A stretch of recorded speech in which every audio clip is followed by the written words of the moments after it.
What is up, everybody? Welcome to episode 32 of Beyond the Finish Line, a running podcast that dives deep into the stories that transcend far beyond the distance. I am your host, Joe Harden. I am a passionate trail runner myself. Whether you're an elite, a back of the pack grinder, or somewhere in between, this is your space to learn, grow, and get inspired. Um, Today we have my friend. I'm really stoked to have Ori on. I've gotten to know Ori lately on Instagram, and we've had some really phenomenal chats. Let me give a little intro to Ori. But before I do that, real quick, everybody, friends of the pod, do me and all my friends at the APN a huge solid. Like, share, rate, review the podcast. We cannot do this without your support. We have to keep the lights on. So all these shares, rates, and reviews go a long way for us. And also something that I really have been enjoying lately is comments on Spotify. I think it's like so cool to see the conversation kind of unpack further on that platform through those comments. It's been really cool getting feedback from listeners.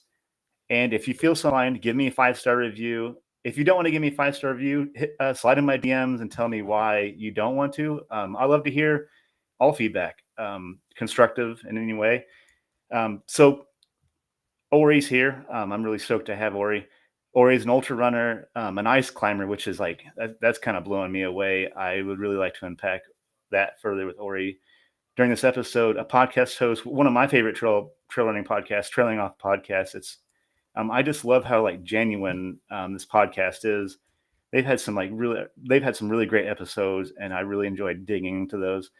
Ori recently completed 100 miles at 6 days in the Dome, which is something I've been fascinated. Like, this is something that truly fascinates me. And a big congratulations to Ori. Ori just knocked out 100 miles at the Badger 100, which is really, really, really awesome. I can't wait to unpack that journey more with them.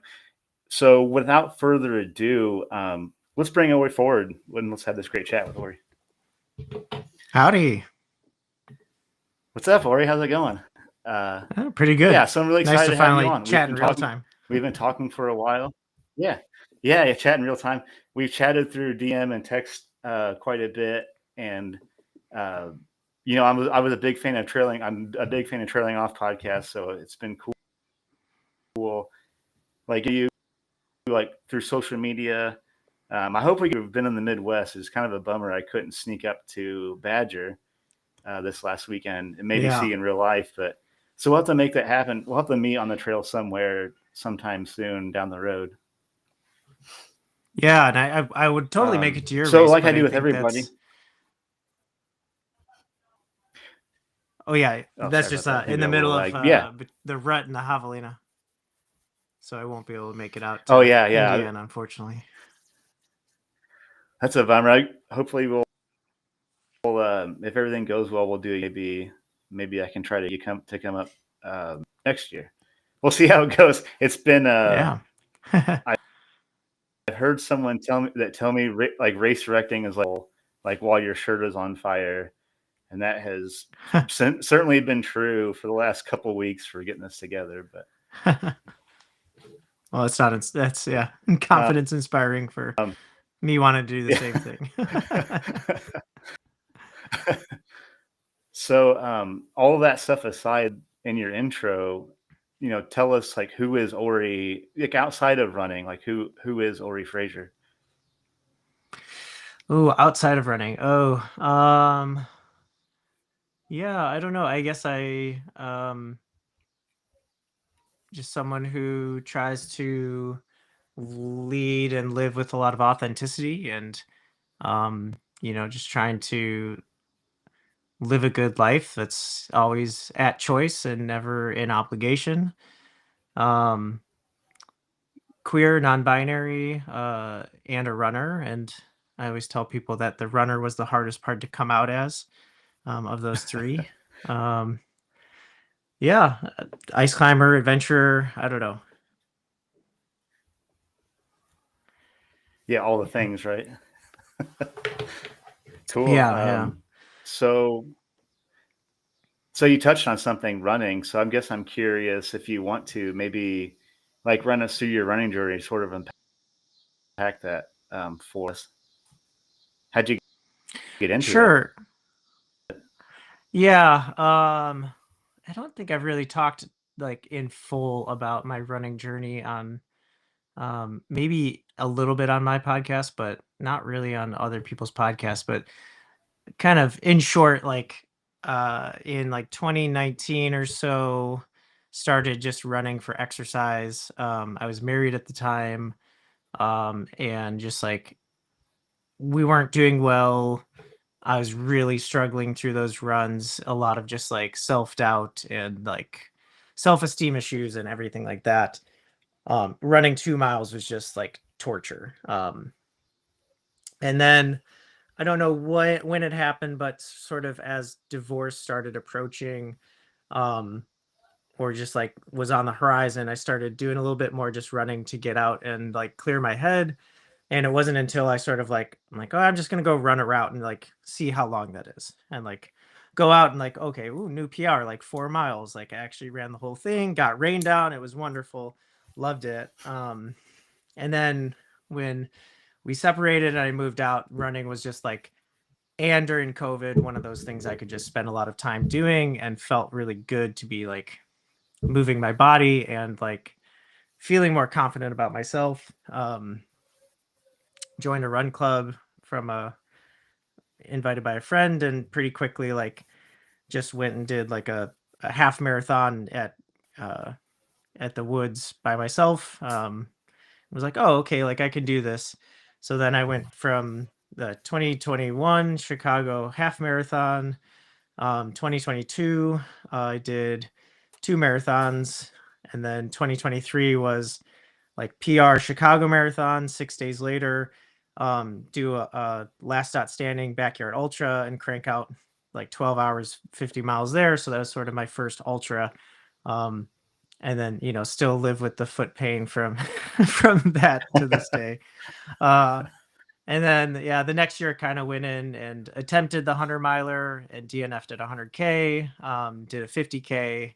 And then this year has been kind of my big year of actually, you know, I guess committing more to these bigger races and actually, getting into it. Yeah. Seems like you've been on a pretty good like stride lately, so that's been pretty fun to see. I guess following like vicariously through social media, seeing you knock out like 6 days and then Badger. That buckle is really cool, by the way.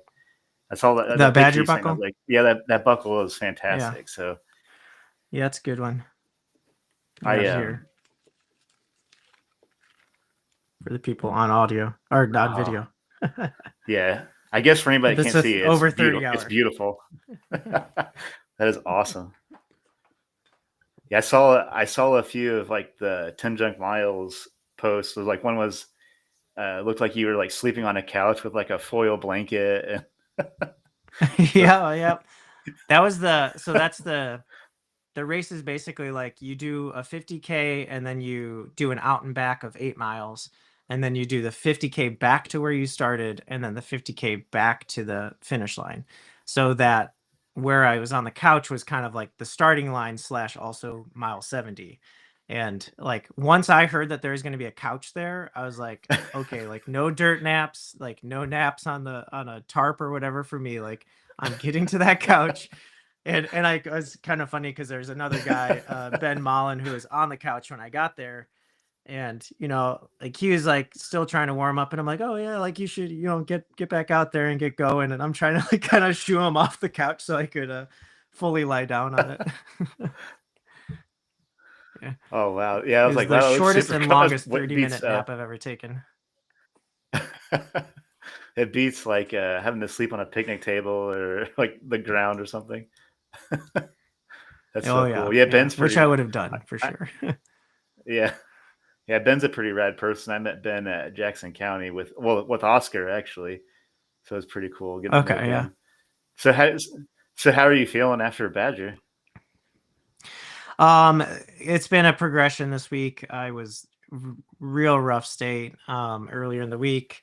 Now I'm kind of back to, not back to, but most of my feet and legs are moving as they should. Still have a little bit of like swelling in my right ankle, so that's the like one thing I'm monitoring, and I might just have to like go on a run this weekend and see how it moves.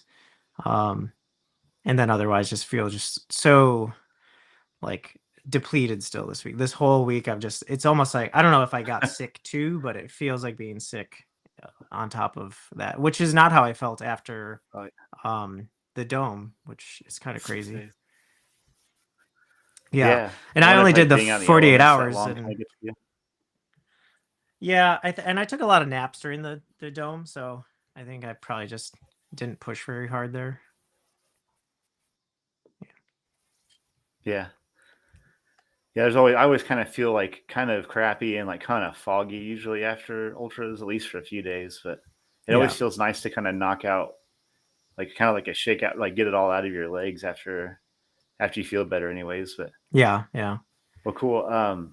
So yeah, back up to 6 days because that had me like that was like another race. I wish I would have like so far. I wish I would have signed up for both of these things, but certainly I feel like I missed out big time on Badger, but um, if you could like walk us through the event you did at 6 days. You did the 48 hour, but you covered 100 Mhm. miles there, which is pretty cool. Yeah, maybe just Yeah. unpack that for us. Yeah, it was an interesting one for me. I wanted to make that my like first attempt of the year at 100 just because I felt like given 48 hours and indoors and everything like that, that there's no reason I shouldn't unless I get injured. Which is like you can't prevent getting injured. That'll happen. Um, so I really wasn't too concerned whether or not I could make it. And a lot of my friends are like, I can't believe you're willing to, do 100 miles on a track. Like that sounds terrible. For me, I don't mind it. Like I can just like zone, like even when I'm on the trail, like I'm just like I'm looking in front of me. I don't care what's around me right now. Like it's just all background scenery. Um what really I struggled with in the dome was that you actually have too much comfort. Like when you're on a trail run, you know that you have 5, 6, 7 miles between aid stations. So aside from like maybe standing there or maybe sitting on like a random bench here or there, like you're not really taking many breaks, unless it's at those aid stations. At the dome, you have an aid station that you set up every quarter mile. So you have your chair, you have a cot, you have drinks and food and everything that you like. So I would just get a little bit. I went into it, like the normal sleep deprived that you do for any race, because I can't figure that out. Um, Who so can, like right? every time yeah, I would do like I would do like 2 miles and then be like, well, I think I'll take a little break now because I'm tired. So that just like ate into my time so much of just like all these little breaks and like trying to sleep. And I was there in the middle of the night and it's like 3 a.m. and I thought there were supposed to be quiet hours, but turns out quiet hours is just quieter hours. It's not like silent hours. And I just hear like Eiffel 65, I'm blue abadiba da die playing as I'm trying to take a nap. And so my blood's boiling because it's like, I don't want to hear this right now. But yeah, so I got to the 100. I took a long nap and I was like, okay, I could go out. I I I potentially could have won it. But I just like the comfort and sort of this like mind game that it all just like took away from me being able to just get out there and do it. So it's like I need to figure out how to struggle better in comfort rather than like struggle in a normal trail race. It was a wild experience.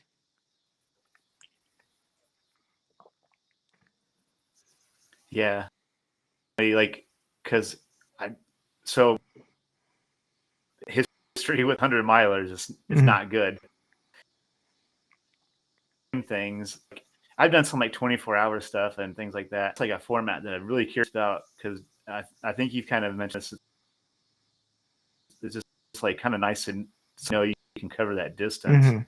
I can, but also I feel like having the comfort right Mhm. there, kind of like what you touched on, it might be harder to over. Yeah. I feel like I might be. I feel like trying to do like a standard 100 miler because like you're like are like backyards and I car and Hmm. it's like so hard to not so easy to quit at those. Oh But yeah. yeah, I just, that that song would Yeah. be pretty too. But that's cool. Yeah. Well, you can still do Across the Years in Arizona this year. Across the Years is. Yeah,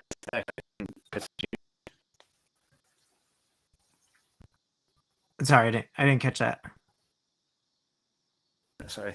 Sorry about that. So tell me about your setup at the 48 hour. Did you have like yeah, my internet. Tell me about your setup at the dome, like your own tent and stuff set up. Not a tent. I just Like got like a standard like REI cot, like a bed. Um, but also I even had like I have those fancy compression like Normatec boot type sleeves. They're not Normatec brand, but so in the middle of the night I'd also just throw those on, which I think also just really helped to like make it easier miles on my feet because you get to rest them a little bit better there. Yeah, and then just I had a plug-in fridge, cooler, and full of drinks, and too much comfort. was the outside of that, what do you think was like an hour?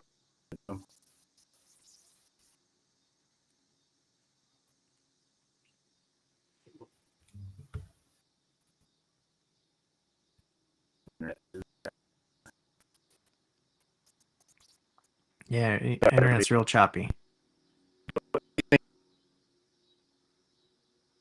Yeah. Like,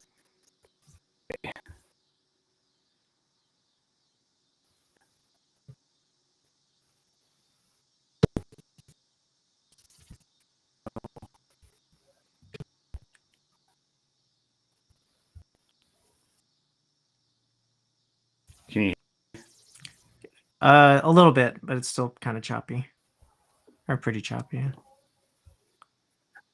my internet is being kind of crappy.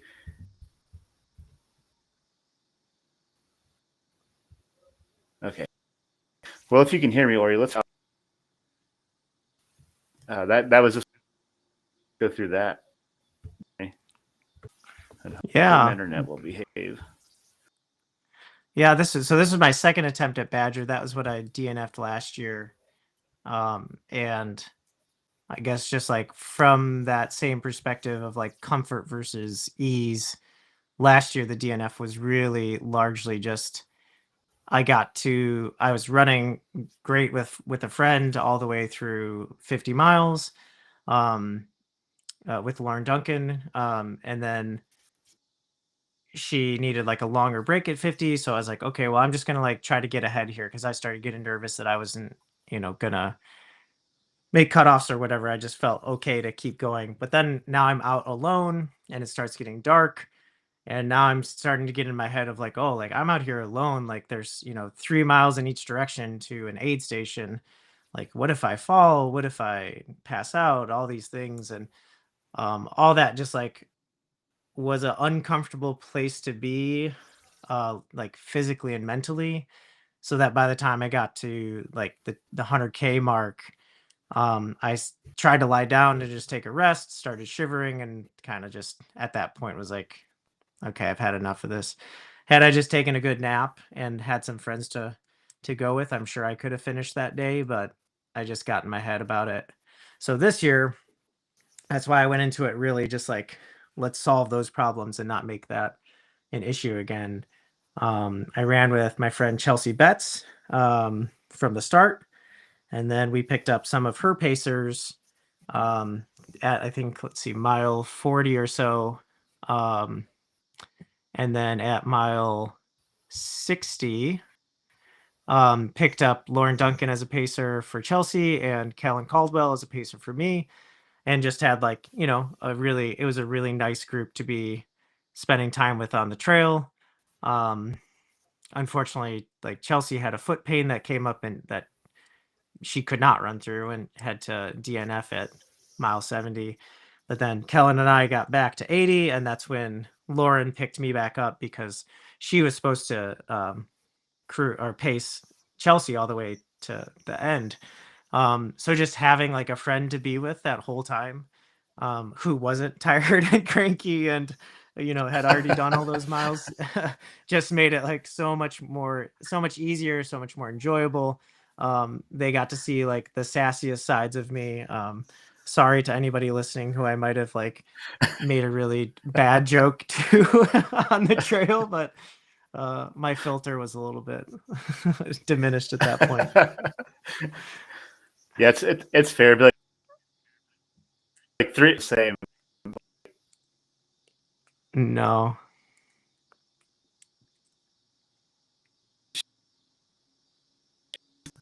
I think you cut out again.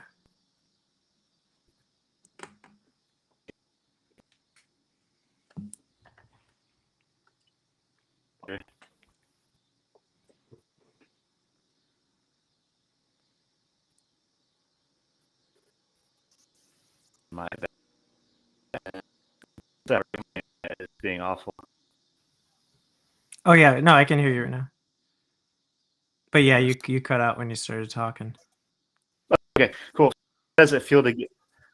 Okay, so how does it feel to get redemption at Badger this year? Um, yeah, good. We were actually discussing whether or not redemption, like, I guess there's some people who are kind of like, um, feel different ways about the word redemption. And I didn't really think I wasn't thinking of it as redemption, more just like, I kind of like finishing it. Like I started it, now I need to finish it. And like, happy to not have to go back at the Badger Trail. Um, I've seen enough of it. Do While we we're lose waiting for him? Joe to, yeah, we're waiting for him to get his internet cleared up. So I know like the word redemption sometimes comes across as this idea of I need to make sure I'm successful and I can't live with myself if I don't complete it successfully again.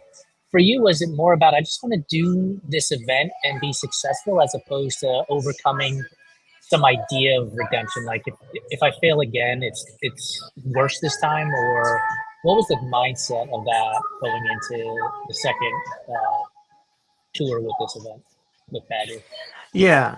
I think it was just like, I think maybe when I signed up it felt like redemption, like, oh, I need to do that. Like I need to get back there and finish it and like do it this time. Um but most of the time I really like I'm kind of like I'll do races twice anyways sort of person. Oh, okay. So like I'm going back and doing the rut a second time. I don't think I like really need to go do the rut more after that. This year's kind of like can I do it a little bit better? Let's find out. If not, then I'll have a good day either way. So for me, like the Badger was more about all like a lot of my friends being there and like a lot of like people in the community that I enjoy being around. And yeah, I just, I don't so I just wanted to be there and like be able to do that. And after doing it, it's like, okay, that's enough. The 50 miles I did was like also on the Badger Trail, back and forth Okay. 4 miles from Belleville to Dots Bar, and it's like I have seen those trail miles like 150 miles, no, 100 and 210 miles worth of those of that trail. I'm like, We I'm don't need to good. see it anymore. Yeah. Yeah. And like no shame to anybody who's going back and getting their like 500-mile buckle or whatever like that. Like Yeah. people got to run the runs that they want to do, and I'm ready to move on to something else. Before I turn it back over to Joe, I love the idea of doing a race or an event two times. Like you said, I'm going to do it twice anyway, because I did Rocky Raccoon 5 times, and the reason why I did it 5 times was it was easy for me to drive to. I knew the course, I knew everything about it, and it was an easy way, easy in air quotes for those listening, not watching, for me to get a Western States ticket. Like that was my whole goal. It wasn't necessarily anything about the event itself, but because I didn't have to get in a plane, I didn't have to have all kinds of stuff. I could drive there, do the race, and drive home the next day and get my Western States ticket. But the mindset of doing an event 2 times, like you said earlier, why is that? Is it because you think you might experience it differently the second time? Like, I'm really interested in unpacking that a little bit, like the why behind 2x on a race. Yeah, I guess if you fail the first time, then it's like, well, let's make sure I can do it. That this race is not better than me. And then I guess if you already done it once, then it's like, well, can I do better? Or let's make sure the first time wasn't a fluke. And like I don't go to every race twice.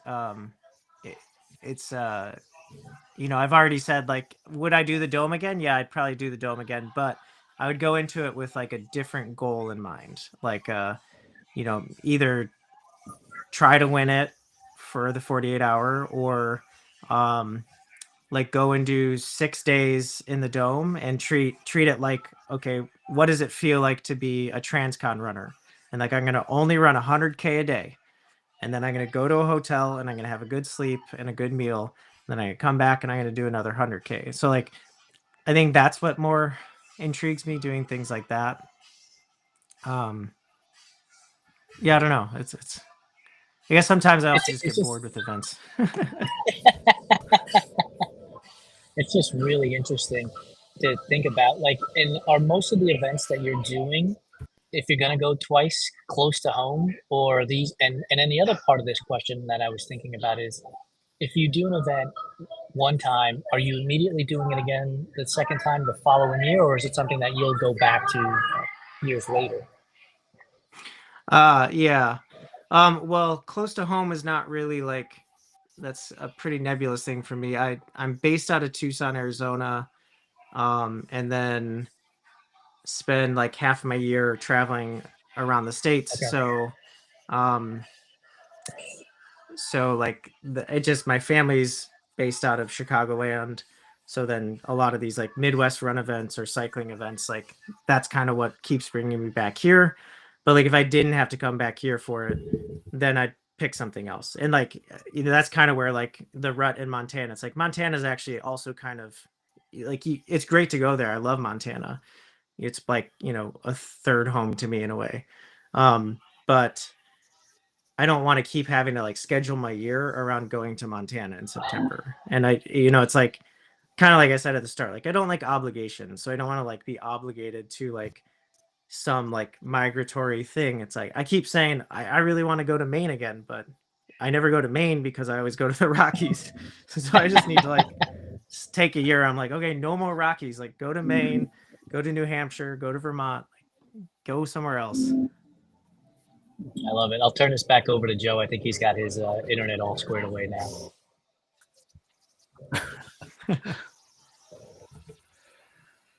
Maybe not. Maybe not. God. By the way, so Ori, I was just in Chicago, and I'm based out of LA, so I'm 2 hours behind, and I feel like Joe's internet is in Chicago, and we're here in LA because he seems to have such a delay on his internet. You mentioned Vermont. I was just out at Vermont 100 pacing out there. Have you done that race? Is that an event that you would consider doing? I hadn't ever considered it. I didn't really know about it, but then I just heard an interview of Amy Rusiecki, and I have to say, like, hands down, probably the race director I've been the most impressed with, as far as like diversity and inclusion and like, you know, making like paving the way, I think, for adaptive athletes in a race. So I mean, that I want to do Vermont 100 now. I feel like a lot of people feel the same way after hearing about what she's doing there. But it looks like a hard course. I don't know you from anybody else. I've met you at this point 30 minutes ago. and you leading in with the inclusion concept of Vermont 100. I can tell you, I just interviewed the adaptive athlete who won and set the course record. Allison Roy is her name, and she said that Amy is a fantastic race director, super involved in the race, of course, but involved in the athletes, making sure inclusion is at the top of the list. Like I can't speak highly enough about that event in terms of its organization, in terms of its inclusion, and if you've got pacers and crew, it is perfect for pacers and crew. Like I've been to Western States, and that's a pain in the ass to get around. Been at other events, it's a pain in the ass to get around. Like Vermont 100 for pacer and crew, everything is in like a 20 to 30-minute drive on the same roads. Okay. So you're not, it's amazing. So I couldn't recommend it enough, honestly. If that's an event that you're considering, and that's the thing that gets you out to Maine and Vermont and New Hampshire, then let that be the one to do. I think you would enjoy it. The only downside is they start the race at 4 a.m., which is so early. When the alarm goes off at 2:30 in the morning, and you're like, "Where am I? And why are we heading to a race right now?" I mean, honestly, I barely got to bed by that time. Yeah, for the Badgers. So. Yeah. So maybe that's fine. But it's like 17,000 feet a gain or something. Is that right? Yeah, and it's not technical. There's not a real area of technical terrain, at least on the 20 miles I paced on. A lot of Jeep road, dirt road, because it's all on private farmland, which is also super cool, right? Like you're running through these private farms all throughout the Vermont landscape. There are horses that are racing with you as well. Because there is a horse 100 race going on at the same time. It's just unique in that way. It's really cool, and it gives you the old New England feel. Covered bridges in certain areas, like hey, it's like what's his name? Not Rockefeller, the painter. I can't remember his name, but it just feels like it's a painting out of one of his. One of his Rockwell, Norman Rockwell. Norman Rockwell. That's it. Thank you. Yeah. So how did you find yourself getting involved in these distances and these races where people will say all the time, "Oh, I don't like to drive that far," and here we are running for days on end, running 100-milers. Like, what was the thing that you were like, "This is a thing for me. I like this. This is a cool idea." Oh, I think it was. Well, I just had limited exposure to it. And kind of, I think I probably started listening to some podcasts where they were talking about ultras, and then finished the Chicago. I think it was like finishing the Chicago Marathon and doing very well for what I wanted to do, and then turning around and doing 50 miles 6 days later was kind of this okay, well, I don't actually really like the marathon distance. It's it feels like a distance where you feel like you should go fast, but it's far enough that it hurts. Yes.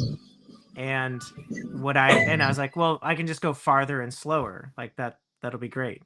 And I think just being able to push myself into something a little bit new territory. I like exploring new territory. So even just I did a trail marathon this year, and it was the first time doing that. And yeah, totally different. Kicked my ass. Totally different than Chicago Marathon or the other 3 that I've done, or 4, I guess at this point.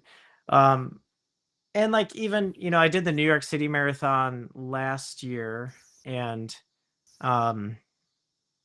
it's okay, well, I've done this before, so it's really not that exciting to just run a marathon. What can I do to make it interesting? Okay, well, I'm running for Parkinson's Foundation because my dad has Parkinson's, and it would be a fitting tribute to him. He's still alive, to run a mile in his shoes, proverbially. It just happens that instead of 1 mile is going to be 26 miles, and instead of running shoes, his shoe of choice was Adidas Sambas, which are pancake flat indoor soccer shoes. I wear them all the time. Yeah. Not running shoes. And these are like his pre-worn shoes. Like he wore these for probably a decade. There's nothing in them. Forgive. So I went and I did I might be one of the few people who's done a marathon in Adidas Samas, and I don't recommend it. I'm not gonna like encourage anybody else to do the same. About 5K in, my feet hurt. About 10K in, I told my partner, I think if I took off my shoes right now, my feet would just be made out of ground beef. Like that's how it feels. And I still had 20 miles left, so yeah. It was a rough. Could you think of anything that would be worse to run in? I mean, would running barefoot be better than running in sandals then? So as I'm finishing, there's a guy like right next to me finishing barefoot, and I'm like, okay, guy, like that's you don't need to one up me here. But in my defense, he probably runs barefoot all the time, right? And like I maybe train like 5 miles in sambas, so yeah. I raced Bandera 100K a number of years ago, and the year I did it, it was like sleeting and ice. And I saw a guy in sandals running, and I mean, it was cold out, it was sleeting, it was ice. And I just thought to myself, guy, I get it. Like, this is your shoe preference of choice, but it's so bad out here. Just put on a pair of running shoes. You would have to be happier in my mind, you know? Yeah. Oh, it's a commitment to the bit. Selling it hard. If my partner had found me on course at the New York City Marathon, which she was trying to do, she's gonna buy me some like squishy, like the ones you buy in like Chinatown, like recovery slippers from a store there. And I was like, honestly, if you had those, I probably would have finished like a half marathon in those. Like I was struggling. Yeah. I love it. As you were saying that, I just was in my mind, I was envisioning like Ronald McDonald clown shoes and trying to run in those. yeah, that's up there. Do you have a list of events that, because we talked about going to Maine and Vermont and getting to different places, you've been to Montana, living in Tucson, Chicagoland, like do you have a list of events that you're like, I would love to get to these at some point in my running journey? Yeah, it's been like my recent kind of plan has been I'm volunteering at Leadville this next week or in 2 weeks, in the hopes to get enough volunteering credits that I could get like the automatic entry into next year's Leadville, and then because that would like basically be my sole focus for next year, because that's a high cutoff rate, not DNF rate, a high cutoff rate. And then, from there, maybe I was Cocodona curious, but I'm not sure where I'm at on that after talking to some people who've done Cocodona.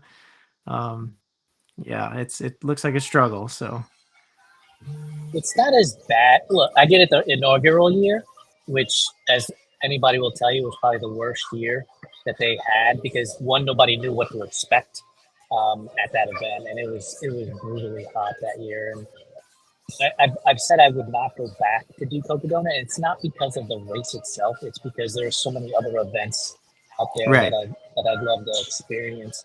But I'll tell you, Ori, like I went into that event, and I had this, I'm going to do it in 3 days. Well, 3 days became 5 days after the first 5 hours, because it was so rough climbing up Lane Mountain. But I wound up running basically 50 to 60 miles a day. I just enjoyed myself doing it, and still finished in 4.5 hours. And I would say this: it is transcendent. For me, it was transcendent. Yeah, I was going through some life complications, getting divorced, and everything else. And so being out, in the desert, the parable, the man in the desert just wandering around. That's kind of like what it felt like, and trying to figure out where you are in life. Yeah. But there are so many other 200s out there as well that I know, and they keep popping up. It seems like that. I would think they would take you on that same adventure. I don't know if you've been curious about Tahoe 200, but I paced and crewed at that last year, and that's an immaculate um, experience because of the view of Tahoe, Lake Tahoe the whole time you're Mhm. circumnavigating it. Basically, I would put that on the list. I paced and crewed at Moab 240 last year as well, and that was an amazing experience too. It's just so many events. Like I don't like. Do you have a criteria for how you pick and choose the events you want to participate in? Not like, I mean, sometimes I try to figure out, what, yeah, like I try to look for ones that have a good community, or at least like, somewhere that will feel safe as like a queer non-binary person to be. So that's certainly a factor, but the truth is, like, if I only ran races where I, could run completely as myself, then I would be very limited. Aravaipa is like they have a great policy, but they're kind of also, hit or miss as to whether or not they really have a non-binary category. It's like sometimes they kind of do, sometimes they do, and sometimes they kind of don't. And that's, Aravaipa is, I think, a great group. Otherwise, but yeah, I think that's kind of tricky. So I might factor that in a little bit more, mainly just as far as like, if I can go support like Vermont 100 as like a more welcoming community, then I'd rather do that, rather put my money there, and like celebrate that.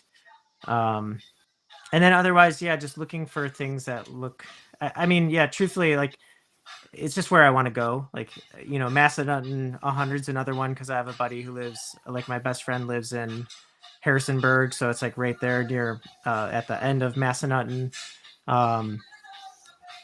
So, but otherwise it's just kind of whatever tickles my fancy at the time. Do you prefer climbing, or would you prefer a flat and a quote fast course? This year, I mean, next year I want to focus more on climbing. The flat stuff, like, unless it's something like the Dome, which is to me a different type of challenge. But Yeah, I'd like to, get more into the mountains, and that's like in Tucson. That's what I love, going into the mountains there. Lived in Colorado for a bit, so I'd rather be there, because if I have to go slow, I'd rather go slow somewhere pretty. And right. I no shade on my like badger loving folks, but like, I've seen enough deciduous trees and cornfields. I just I rode my bike across Iowa for another week this year, and I've seen enough cornfields. Like, they're not that pretty to me at this point. So you've done is it Ragbri that you did then? Ragbri, yeah. Yeah. This is my 5th year doing it. That's amazing. I mean, I say this all the time. I am a runner by talent, but I'm a cyclist by heart. Like, I love riding my bike. I just love getting out there and riding my bike. I'm a quasi-retired Ironman athlete. I've done 8 of them, and I don't know that I'll do it again just because of time. But you clearly love cycling if you're going to ride across Iowa 5 different times. Do you have a preference? If somebody was to put your hand to the fire and say you have to pick one over the other, do you have one? That's like, it's not really a choice at all. It's like I cycled for Ragbri, and then just like wouldn't touch my bike the rest of the year. And like, to call Ragbri a cycling event is like, yes, there's a lot of cycling involved, and you can cycle, like, you can go hard, but like, you're mostly partying. Like, you're mostly stopping and eating and like having a good time and making friends, that sort of thing. The cycling is like pretty, I mean, some people get really into the cycling part, and they like to like poo-poo each other's whatever. And a lot of people this year, like, negativity towards e-bikes and stuff. And it's like, hey, like, you don't know what other people are doing. You don't know what their abilities are. So if it's like, this person was a lifelong cyclist, and the only way they can get out and do Ragbri now for health reasons is on an e-bike, then let them enjoy the party. Because it's like, it's a cycling event. It's not a cycling race. Like, And so you're not competing with anybody out there. If you're competing with someone out there, then you're losing, because like there's the only way to win Ragbri is to like be in Ragbri, and the way to lose Ragbri is try to win Ragbri. Like the people who are out there trying to like beat everybody, like guess what? They're not gonna have any friends at the end of the day. Like they're gonna get to their campsite first and sit there and wait. Right. Yeah. It's interesting. We've mentioned inclusion a number of times already, and with riding e-bikes is another form of inclusion. And I ask myself this all the time, and I wonder if you ask yourself this question too. Why does John Smith or Jane Smith care about what I'm doing if I'm on an e-bike or whatever the hell it is that they're railing against? Like, do you ask yourself that question often as well? I just try to shut those people out. Sometimes I guess I snip back at them in certain situations, but like, yeah, just I think there's just way too much. I mean, if I put myself in their shoes, I totally understand the perspective of like, that was a really hard hill and that really kicked my ass and I'm really huffing and puffing, and the person just passed me on an e-bike going uphill. Like their struggle, like our struggle is not the same. But Right. like you're not competing as far as who's struggling more. Like you're not like, you're out there riding your own bike, and like I'm not, like for these people that do that, it's like, yeah, but like maybe you have a 10 grand bike and I have like a $2,000 bike, and this kid over here has like $100 bike. Like we're not Yeah. on level playing fields. Like we don't need to be comparing ourselves at all in this situation. Like if you want to go race and like try and podium, but like we're just out here having fun. Yeah, and the person who's huffing and puffing when you get to the top of the hill, your accomplishment is not diminished by the person who got to the top of the hill either after you, before you, alongside you. Like you both Yeah. accomplished something that's difficult, and you should relish in that and celebrate that, as opposed to Yeah. looking over your shoulder and being like, "Well, you did it, easier or whatever that means because you Yeah. used an e-bike or anything else." Like, you've mentioned, being queer non-binary, and I just interviewed an athlete who is non-binary, and her pronouns are she, they, and we got into the discussion about race directors including a non-binary category, and what is that like? Like, what does it mean when you go to a race registration site and the drop down has non-binary as a category? And I want to ask you that question. Like, when you see that, does that, I don't know how to phrase this. Does it give you a sense of this race director and this race community is accepting of my choices and I want to support them? Mm-hmm.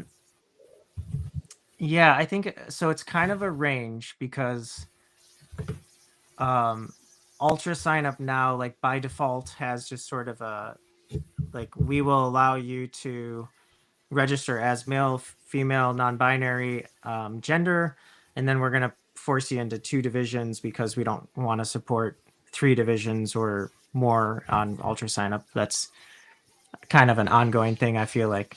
So if someone doesn't have the sign up option, then that's kind of like, oh, they unchecked a box. They took a default away, which I think Right. sucks. And I'm definitely going to not support that in the future. I think there's a wide range between like, we will allow you to register as who you are versus like, we have a trans and non-binary policy versus we have trans non-binary, or we have non-binary, top 3 awards or something like that. So, like something like the Rut, they have top male, top female who get money. Then they have, gendered age division. So like males 30 to 40 or whatever, they get their podium. I don't know what all of them are. And then there's just an overall non-binary podium as well. No money. And it's kind of like, well, the time difference between the top men and the top women and the top non-binary people is like, double or something like that. Like we're not competing in the same for the same time. And so for us to just get like a plaque that's like, hey, like you still podiumed, that's like feels amazing. And I think it's such a little thing that races can do, and doesn't need to be this like huge ordeal when you think about like the awards. All they say are the rut first place, the rut second place. Guess who can get those first place trophies? Anyone. Like Right. you could give it to like top child. You could, like Right. those don't have a gender, they don't have a year, they don't have anything like that. So it's a pretty minimal thing to then just be able to do that. And goes a lot it goes a lot further to then invite those people into the community.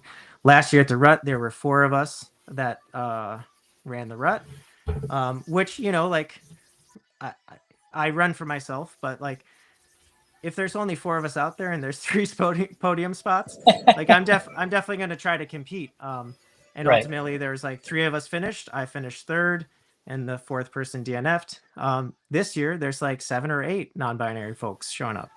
Like that's a competition. Like if people are going for first, second, or third, like 8 people, you have a race for sure. And none of us are going to be upset if we don't podium either. We're going to be like, hell yeah, we have a podium.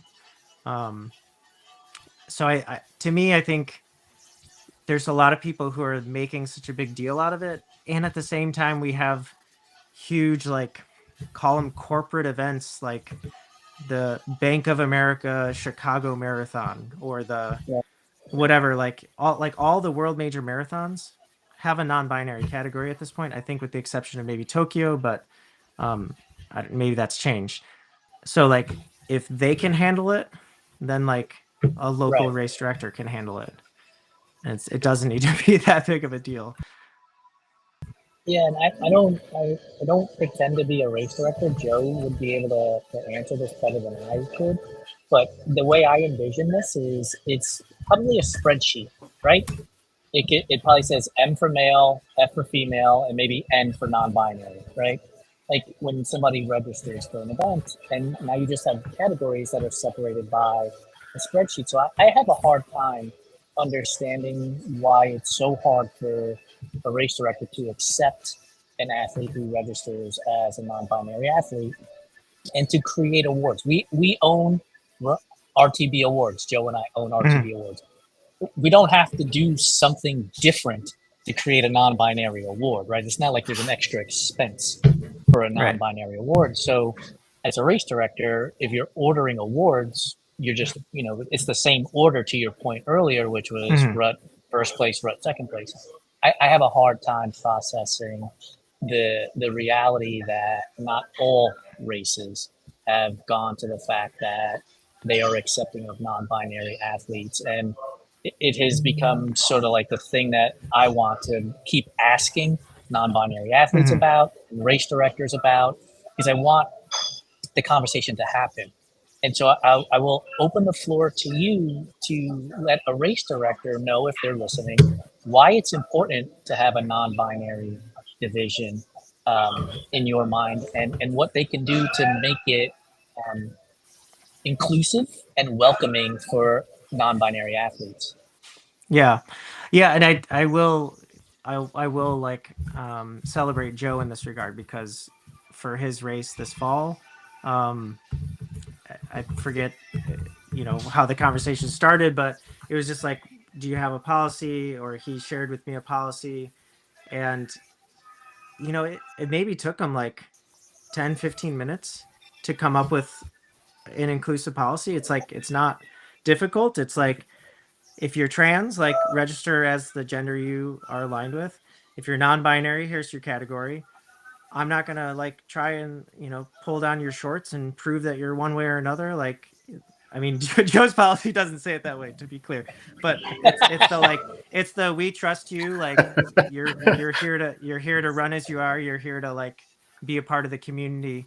And I think that when you have a non-binary category and you don't force someone to like pick a binary, then it's just like kind of, it's just like affirming that you don't have to, I don't know, how am I trying to say this? I think when you go through the world and you're trying to be authentic and like live as true to yourself, to then have to like something you're paying money to do that because you love doing it, that now you have to like opt into a gender that doesn't align with how you feel, all for the sake of competing with quote like equivalent athletes in a world where like majority of athletes are not actually trying to compete with the other people out there. It's just kind of like, what is the harm that I was the number one and only uh 48 hour at the dome winner, right? I didn't Right. get anything for it. That's fine. Like, I'm not upset about that. But like, I got to register as I am, and Yeah. it shows up on the thing, and I don't have to look at like that M next to my name every time I go around the track. And I think it's just like, it's just a little thing that allows people to then just not have that extra thing to worry about, like not have that extra like thing hanging over their head.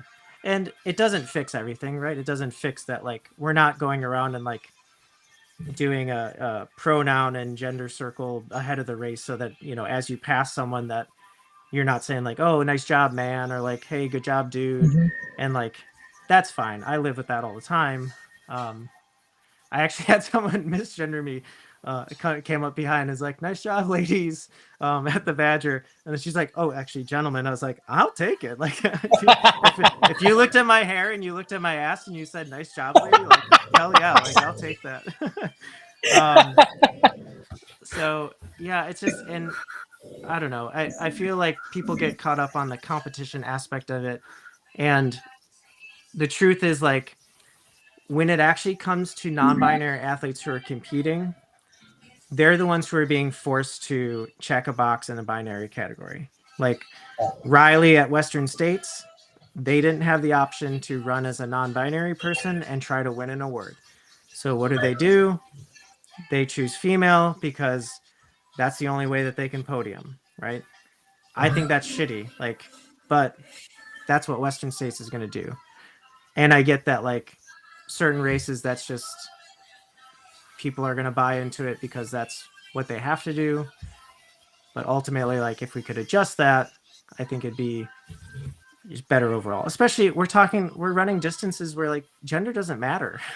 It Right. really doesn't. Like, if you're running 100 miles, like, gender doesn't matter that much.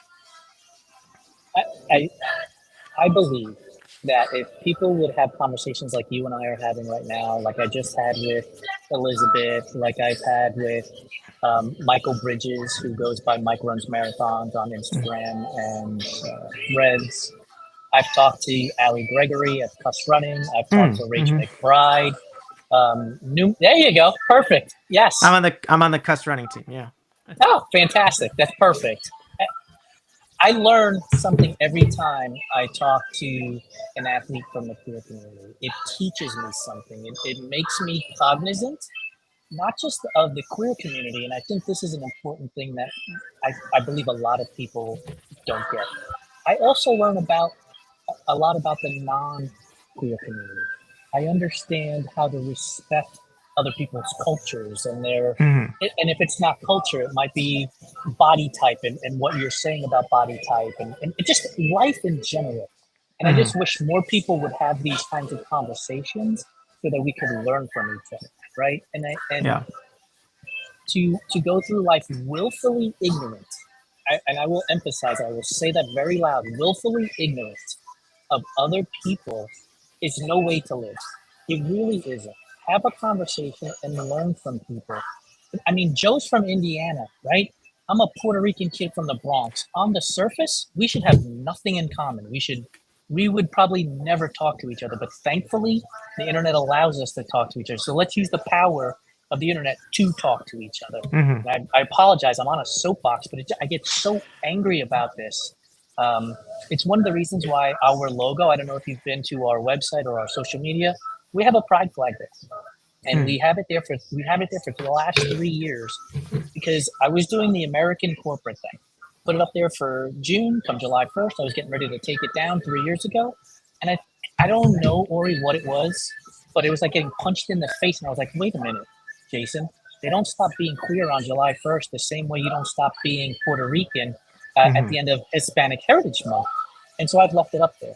And since I've left it up there, more and more athletes have come to me and said, I was willing to talk to you because I saw your logo on your website and your social media, and the pride flag told me that you were going to support me and accept me as who I am. And that means everything to me.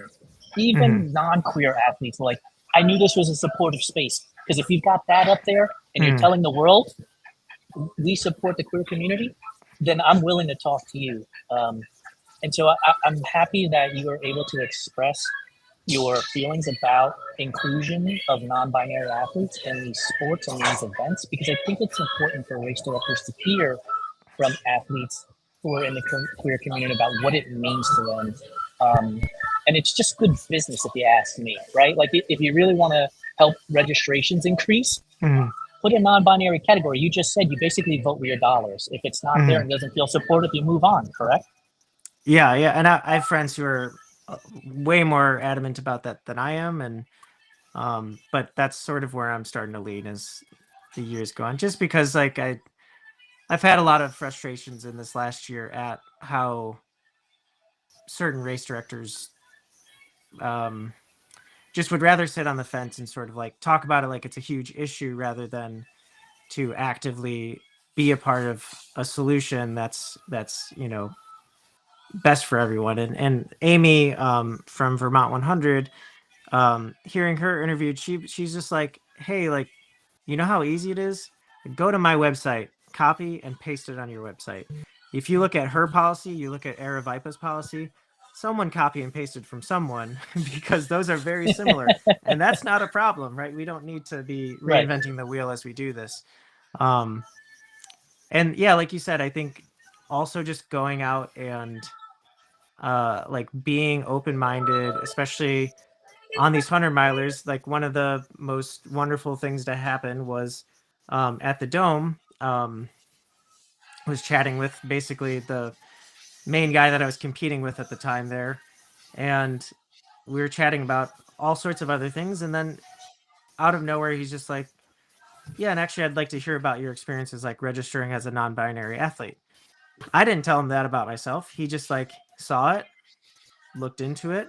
He was curious. He's a, like, traditionally religious guy from Virginia, who's had his own like religious understanding journey. So comes from like what you would think on paper is a very judgmental and like set in their way sort of mentality. But no, he's done the work for himself of like trying to figure out how his religion relates to himself. And then he's open to like find out about like what makes other people tick, like how do they feel about things, and ask ask the hard questions, like say, hey, can I ask you about what it's like to be Puerto Rican? And like that's the only way that I get to learn what it's like to be Puerto Rican. Right. I can go like try and look in a dictionary or a book or something and try to read about it, but that's not going to tell you about people's like lived experiences and like really make those bridges that connect our experiences across like gender, ethnicity, race, sexuality, ability, anything like that. Yeah, I think when we're capable of recognizing another human being, it changes everything about the connection between the two people. And I honestly don't think it's that difficult. And maybe it's because I am Puerto Rican and I've been on the smaller end of the stick more often than not, that I can say this. But Joe is a white male, right? And I've had conversations with him, and he recognizes me as a Hispanic Puerto Rican. He recognizes you as queer non-binary. Like, it's really not that hard to do if you just take the time to your point earlier, ask the hard question. I think that's the key to it all. My goodness, sorry, I could go on and on and on. and have you on like a 4-hour podcast about this, in all honesty. But I want to be cognizant of your time. And so I know Joe usually wraps up his episodes with a question about music, because he and I co-host a show called What's in Your Earbuds. So the question for you is, what's a song that's on repeat constantly for you right now? I'd say probably what I've been going back to the most is the new Bon Iver album, Sable Fable. It's just one, it has a lot of just like nice summer vibes to it, but also a lot of it's about like the sort of, it's like an EP followed by a full length. Like that's how the album's spaced. There's like 4 songs and then the rest of the album. And the first 4 songs are all about kind of like embracing change and like accepting it and like understanding that the only thing that stays the same is that things are changing. And to just like lean into that. And then the rest is just about like, you know, joy and like contentedness. So that's been my summer jam this year. Love it. And then, because I prefer movies over music, the last question for you is, your favorite movie is? Oh gosh, favorite movie. I don't know. I usually just, I guess it's got to be either like Jurassic Park or A New Hope. I guess those are the movies I've seen the most. But I don't know. I don't know about favorites. Awesome. Ori, thank you so much for joining us. Apologize for you having to talk to me for this podcast episode instead of Joe, but we'll get his internet figured out. We'll get you back on another episode. Yeah, Joe, I'll have to come back on, and I know you want to know about ice climbing. We'll get you out there. Have a great one, Ori. Thank you so much. Yeah, thank you so much. For those of you who stuck through the first half of this show, thank you so much. Joe had some internet issues, and hopefully you stuck around long enough to hear Ori and I chat a little bit about his favorite events, the events that he's done, as well as what it's like to be a non-binary athlete in the endurance sports world today, and how we can make inclusion more acceptable in our sports. Appreciate you. Come back in 2 weeks for the next episode of Beyond the Finish Line on the Everyday Athlete Podcast Network.